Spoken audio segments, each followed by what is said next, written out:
Hi అండి, నమస్తే. కథావాణికి స్వాగతం. కేకే భాగ్యశ్రీ గారు రచించిన ఒకే గూటి పక్షులు నవలను వింటున్నాం కదండి. ఇప్పుడు 4వ భాగం వినేద్దామా?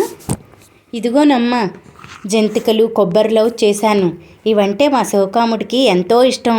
తన చేతిలోని డబ్బాలను టీపాయ్ మీద పెడుతూ చెప్పింది సుందరమ్మ. మానస ఆవిడ వైపు మార్చి చూసింది వింతగా. ఈవిడ ఇవన్నీ మోసుకొచ్చి తనకెందుకు ఇస్తున్నట్లు? పైగా అవన్నీ మా శివకాముడికి ఇష్టం అంటూ స్లోగన్ ఒకటి. సారీ అండి, నాకు ఇలాంటివి ఇష్టముండవు చెప్పింది నెమ్మదిగా. సుందరమ్మ నోరంతా తెరిచి నవ్వింది నిండుగా. ఆవిడ తన మనవడు శివకామేశ్వరరావుతో కలిసి ఫ్లాట్ నెంబర్ 209లో ఉంటోంది. అప్పుడప్పుడు మానస తన బాల్కనీలో నిలబడి ఉంటే పలకరింపుగా నవ్వుతుంది. అంతకు మించిన పరిచయం ఆవిడతో లేదు. అసలు ఆ శివగాముణ్ణి ఆమె ఇంతవరకు చూడను కూడా లేదు. పర్వాలేదమ్మా, చాలా బాగుంటాయి. ఒకసారి రుచి చూస్తే మరీ విడిచిపెట్టవు అంది మానస చేతిని తన చేతుల్లోకి తీసుకుని నిమురుతూ. చెప్పలేని చిరాకు కలిగింది మానసకు. తనన్నది ఆ పదార్థాల గురించి అనుకున్నట్లుంది ఈ మహాతల్లి. విసుగ్గా చూసి, అది కాదండి, నాకెవరి దగ్గర ఏమీ తీసుకోవడం ఇష్టం ఉండదని అంది నశిస్తున్న ఓపికను కూడదీసుకుంటూ. ఆవిడ కుర్చీ బర్రున ముందుకు లాగి కూర్చుంటూ, పిచ్చి తల్లి, అలా అంటే ఎలా? మనలో మనకి మొహమాటాలేంటి చెప్పు అంది విపరీతమైన ఆప్యాయతను ఒలకబోస్తూ. తానేం చెప్పినా ఆవిడ వినే పరిస్థితుల్లో లేదని తెలిసిపోయింది మానసకి. ఈవిడ ధోరణిని భరించడం తప్ప తనకి వేరే గత్యంతరం లేదన్న సత్యం అర్థమై మరీ వాదించదలుచుకోలేదు. ఇల్లంతా పట్టి చూస్తున్న ఆవిడ గారు మానసకేసి, ఆమె తలనిండా పులుముకున్న హెన్నాకేసి విచిత్రంగా చూస్తూ, తలనిండా ఆకుపచ్చగా ముద్దేంటి అంది ముఖం చిట్లిస్తూ. చచ్చం, కాస్త తీరిక సమయం కుదిరిందని తలనిండా హెన్నా పట్టించింది ఆ రోజు. ఇప్పుడు దీని పుట్టుపూర్వత్రాలు ఈవిడికి వివరించాలి కాబోలు. హే భగవాన్, ఎక్కడున్నావయ్యా? ఈ ముసలామె నా ప్రాణం తీయడానికి విచ్చేసిన యమకింకరయ్యా మనసులోని ఆక్రోశిస్తూ. దీన్ని హెన్నా అంటారు బామ్మగారు చెప్పింది మానస అసహనాన్ని అణుచుకుంటూ. అంటే అనుమానంగా చూసింది ఆవిడ. అబ్బబ్బా, ఈవిడ యక్ష ప్రశ్నలతో చంపేస్తుంది. లోపల చిర్రెత్తిపోతున్న హెన్నా గురించి విశదీకరించి చెప్పింది మానస. ఆహా, ఏమిటో ఈ కాలం పిల్లలవన్నీ విడ్డూరాలు. చేతులకి పెట్టుకోవలసిన గోరింటాకును బుర్రలకు పట్టించుకుంటారు. పిదపకాలం పిదప బుద్ధులును అంటూ మూతి మూడు వంకర్లు తిప్పింది సుందరమ్మ. మానసకి ఒళ్ళు మండిపోతోంది ఆవిడ వైఖరికి. మర్యాద కోసమని భరిస్తోంది. అవునమ్మా, ఇలా అడుగుతున్నానని ఏమీ అనుకోకు, అడగండి వద్దన్నా ఆవిడ మానదని తెలుసు మానసకి. మరి నువ్వు నీ ఎదురు ప్లాట్లో ఉండే కుర్రాడు, బాలు అనుకుంటా అతడి పేరు, అతను నువ్వు ప్రేమించుకుంటున్నారా? ఆసక్తిగా అడిగింది సుందరమ్మ. మానసకు నవ్వొచ్చింది. ఈవిడ సందేహాన్ని నివృత్తి చేసుకునేందుకే కాబోలు తన దగ్గరకు విచ్చేసింది. లేదండి, నేను బాలు మంచి స్నేహితులం అంతే చెప్పింది చిరునవ్వుతో. ఆవిడ కళ్ళు వెడల్పైనాయి. స్నేహితులా? అంత చనువుగా తిరుగుతుంటేను నేను వేరే అనుకున్నానులే అంది కాస్త నిరాశగా. ఆవిడ ఆశ్చర్యం మానసకి అర్థమైంది. ఆడా మగ మధ్యన స్నేహం ఏమిటోనన్న సందేహంతో ఆవిడ సతమతమవుతున్నట్లుంది. అయితే తనకి బాలుకి మధ్య ఉన్నది స్నేహమేనని తెలిసాక ఆవిడ ముఖంలో ఏదో రిలీఫ్ కనిపించింది. ఆవిడ మళ్ళీ మామూలుగా అయిపోతూ, అవును, మా శివకాముడి మీద నీ అభిప్రాయం ఏమిటి అంటూ ప్రశ్నించింది. బిత్తరపోయింది మానస. అంత హఠాత్తుగా ఆవిడ ఆ ప్రశ్న ఎందుకు వేసిందోనన్న విషయం ఆమె ఊహకు అందలేదు. అసలు ఆ శివకాముడు ఎలా ఉంటాడో తనకు తెలియదు. అతడి క్యారెక్టర్ ఏంటో తెలియదు. అలాంటి వాడి గురించి సడన్గా అభిప్రాయం చెప్పమంటే ఏం చెప్తుంది? మీరేం అడుగుతున్నారో నాకు బోధపడటం లేదు బామ్మగారు. ఆయన ఎవరో నాకు తెలియనే లేదు. అభిప్రాయం ఎలా చెప్పగలుగుతాను? అయినా మీరు ఈ ప్రశ్న ఎందుకు అడిగారో తెలుసుకోవచ్చా? వినయంగా అడిగింది మానస. మా శివకాముడు ఇన్సూరెన్స్లో పనిచేస్తున్నాడు. నెలకు 25,000 రూపాయల జీతం వస్తుంది. మనిషి బంగారంలా ఉంటాడు. ఏ దురలవాట్లు లేవు. చదువుకొని ఉద్యోగం చేస్తున్నాడని నీకు బెంగక్కర్లేదు. ఇంటి పని వంట పని చేయడంలో ఆడవాళ్ళకి ఏమాత్రం తీసిపోడు. గుక్క తిప్పుకోకుండా మనవడి బయోడేటా అంతా వివరించింది ఆమె. ఇవన్నీ తన ముందేందుకు ఏ కరువు పెడుతున్నట్లు? అయితే అయోమయంగా చూసింది మానస. అయ్యో వెర్రి తల్లి, ఇంత చెప్తున్నా నీకు అర్థమవలేదా? నిన్ను మా శివకాముడికి అడగాలని వచ్చాను అంది సుందరమ్మ చిద్విలాసం చిందిస్తూ. మానస నివ్వెరపోయింది. ఇంత ఉపోద్ఘాతము ఇందుకన్నా. అమ్మో, ఈ బామ్మగారు అసాధ్యురాల్లా ఉంది. తొలి పరిచయంలోనే మనవడికి సంబంధం మాట్లాడుతున్న ఆవిడ చొరవకి ఆశ్చర్యపోయింది. కంగారుగా కూర్చున్న చోటు నుండి పైకి లేస్తూ, ఆగండి బామ్మగారు, నాకు అలాంటి ఉద్దేశాలేమీ లేవు అంది మానస. ఇప్పటి వరకు లేకపోతేనేం, ఇక ముందు కలిగించుకోవచ్చా కదమ్మా? చూడమ్మా, నా మనవడి గురించి నేను చెప్పుకోవడం బాగోదు, కానీ వాడు కోహినూర్ వజ్రం అమ్మా. ఇప్పటికిప్పుడే చెప్పేయాలన్న తొందరేం లేదు. 4 రోజులాగి చెప్పు. వాడు నా మాట జవదాటడు. నేనెంతంటే అంతే గర్వంగా చెప్పింది సుందరమ్మ. కావచ్చు బామ్మగారు, కానీ నాకు పెళ్లి మీద మనసు లేదు. కొన్నాళ్ల పాటు ఇలానే ఉండాలనుకుంటున్నాను కుండ బద్దలు కొట్టినట్లుగా చెప్పింది మానస. ఆమె అంత నిర్మోహమాటంగా అనేసరికి ఏం చెప్పాలో తోచలేదు సుందరమ్మకి. కాసేపు తడుముకుని, నీ ఇష్టం అమ్మా, కానీ ఒంటరిగా ఎక్కువ కాలం ఉండడం ఒంటికి మంచిది కాదు. నా మనవడి కన్నా గొప్ప మొగుడు నీకు దొరుకుతాడని అనుకోకు. 4 రోజులు కాకపోతే 40 రోజులు తీసుకో. కాదని మాత్రం చెప్పకు. సినిమా డైలాగ్ లెవెల్లో పవర్ఫుల్గా చెప్పేసి నిష్క్రమించింది ఆవిడ.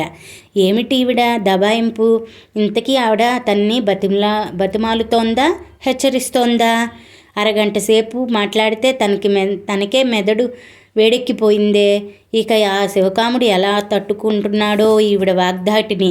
మహానుభావుడు, అతగాడెవరో గాని చేతులెత్తి దండం పెట్టాలి. ఆవిడ వెళ్ళిపోగానే ఎంతో మనశ్శాంతిగా అనిపించింది మానసకి.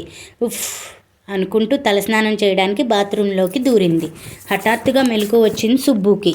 కళ్ళు నులుముకుంటూ చుట్టూ పరికించి చూశాడు. ఆ గదిలో మనుషులు జాడలేదు. 40 వోల్టుల బల్బు కాస్త మసగ్గా వెలుగుతోంది. గది నిండా రకరకాల సామాగ్రి నిండి ఉంది. మగ్గిన అరటిపండ్ల వాసన, బుట్ట నిండా సర్దిపెట్టిన లడ్డూల నుండి వెలువడే తియ్యటి వాసన, కర్పూర పూలదండల సువాసన, ఇలా రకరకాల వాసనలన్నీ కలిసిపోయి అదొక రకమైన వింత పరిమళం వ్యాపించి ఉంది ఆ గదిలో. కడుపులో కరకరమంది సుబ్బుకి. ఒక చేత్తో లోపలికి పోయిన బొజ్జ తుడుముకుంటూ లేచి వెళ్ళి లడ్డూల బుట్టలో చెయ్యి పెట్టి ఒక లడ్డూ బయటకు తీశాడు. ఆతృతగా కొరికిన అతడి నోటిని కసిగా కుట్టింది ఓ గండు చీమ. అమ్మా, అప్రయత్నంగా అరిచాడు సుబ్బు. కానీ పిలవగానే పరిగెత్తుకు రావడానికి అతడికి అమ్మ లేదుగా. అతడి పెదవిని ఇంకా ముద్దు పెట్టుకుంటూనే ఉన్న ఆ గండచీమను బలవంతంగా లాగి పడేసి లడ్డు కొరుక్కుంటూ అడుగులో అడుగు వేసుకుంటూ వెళ్ళి గది తలుపులు తీయడానికి ప్రయత్నించాడు. అవి తెరుచుకోలేదు. బయట ఎవరో గడియ పెట్టినట్లున్నారు. వెళ్ళి కిటికీలోంచి అవతలికి చూశాడు. అక్కడంతా హడావుడిగా ఉంది. ఏదో సందడి జరుగుతున్నట్లుగా. మనుషులందరూ అటూ ఇటూ తిరుగుతున్నారు. అటుగా వెళ్తున్న ఓ ముసలామెనో బామ్మ అంటూ పిలిచాడు సుబ్బు. యారా వణుకుతున్న గొంతుతో అడిగిందామె. తలుపు గడియ తీయవా? ఎందుకురా? బయట అందరూ ఉన్నారుగా, వద్దామని. సుబ్బు దృష్టంతా అవతల వరండాలో గంతులు వేస్తూ ఆడుకుంటున్న పిల్లల మీదే ఉంది. నువ్వు బయటకు రాకూడదు చెప్పింది ముసలామె కసురుకుంటున్నట్లుగా. ఏం? అయోమయంగా చూశాడు సుబ్బు. మీ నాన్న 2వ పెళ్లి చేసుకుంటున్నాడుగా. తండ్రి మళ్ళీ పెళ్లి చేసుకుంటుంటే పిల్లలు చూడకూడదు. అందుకే నిన్ను ఈ గదిలో పెట్టి గడియ పెట్టింది వివరించింది ముసలావిడ. సుబ్బు నిట్టూర్చాడు. ఆ నిట్టూర్పు ఆమె గది తలుపు తీయనన్నందుకో లేక నాన్న మళ్ళీ పెళ్లి చేసుకుంటున్నాడన్నందుకో అర్థం కాలేదు ఆవిడకి. సణుక్కుంటూ వెళ్ళిపోయింది. నాన్న మళ్ళీ పెళ్లి చేసుకుంటున్నాడా అంటే తనకి ఇంకో అమ్మ వస్తుందన్నమాట. ఇంకో అమ్మ కూడా తన తల్లిలాగే తనకు నీళ్లు పోసి కడుపు నిండా అన్నం పెట్టి జోకొడుతుందా? అసలు అమ్మ ఎంత బాగుండేది. చల్లగా నవ్వేది, కమ్మగా పాడేది. ఛీ, దేవుడు మంచోడు కాడు. లేకపోతే అమ్మను తన నుండి ఎందుకు తీసుకెళ్ళిపోతాడు? మరి నాన్న ఇంకో అమ్మను తెస్తున్నాడు కదా. ఈ అమ్మను కూడా అమ్మను కొట్టినట్లే కొడతాడా? సుబ్బు కళ్ళ ముందు తాగి వచ్చిన తండ్రి చేతిలో తన్నులు తింటున్న తల్లి మెదిలింది. నోటికొచ్చిన తిట్లు తిడుతూ ఉగ్ర నరసింహావతారం దాల్చి వీరంగం వేస్తున్న తండ్రి భయంకర రూపం కదిలాడింది.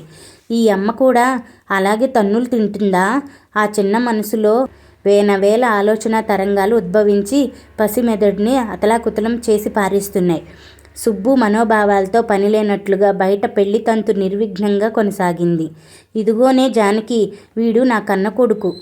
వీడిని నీ సొంత బిడ్డలా చూడాలి సుమా. ఇంకో అమ్మని ఇంటికి తీసుకువచ్చిన వాడు తాగి వచ్చిన మైకంతో మాటలు తడబడుతూ ఉండగా చెప్పాడు వెంకట్రావు. ఒదిగి ఒదిగి నిలబడిన జానకి అలాగానంటూ తల ఊపింది బితుగ్గా. తలంటే ఊపింది కానీ చేయి చాచి సుబ్బుని దగ్గరకు తీసుకోవాలని ప్రయత్నించలేదు. ఆమెకి సుబ్బు పట్ల ఏ భావమూ లేదు అప్పటికి. ఇంకొక ఇల్లాల్ని తెచ్చుకున్న వెంకట్రావు తన తాగుడు మానలేదు. తద్వారా వెలువడే బూతులు మానలేదు. తన తల్లిలాగే జానకి కూడా తనను గుండెల్లో పొదుముకుంటుందని ఆశగా ఎదురుచూసిన సుబ్బు అది నెరవేరకపోయేసరికి తీవ్రమైన ఆశాభంగానికి గురయ్యాడు. భర్త నిరాదరణ వలనేమో జానకికి కూడా సుబ్బు పట్ల ప్రత్యేకమైన ప్రేమాభిమానాలేమీ ఏర్పడలేదు. వేళకింత అన్నం పెట్టడం, ఏదో ఆమెకు తోచిన పని చేయడం తప్ప ఆప్యాయంగా మాట్లాడటం, లాలనగా హక్కున చేర్చుకొని ఆదరించడం ఇలాంటివి ఏమీ చేయలేదామె. అతడి పట్ల ఆమెకి రాగమూ లేదు, ద్వేషమూ లేదు.